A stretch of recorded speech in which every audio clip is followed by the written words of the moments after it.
ولما دخلوا على يوسف آوى إليه أخاه قال إني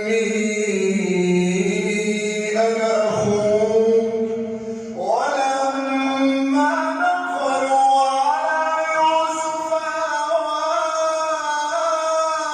إليه أخاه قال إني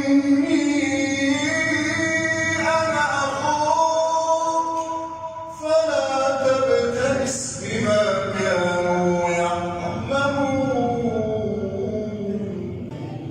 فلما جهزهم بجهازهم جعل السقاية في رحل أخيه ثم أذن مؤذن أيتها العير إنكم لسارقون.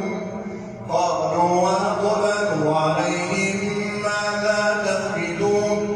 قالوا نفقد صواع الملك ولمن جاء به حمل بعير وأنا به زعيم.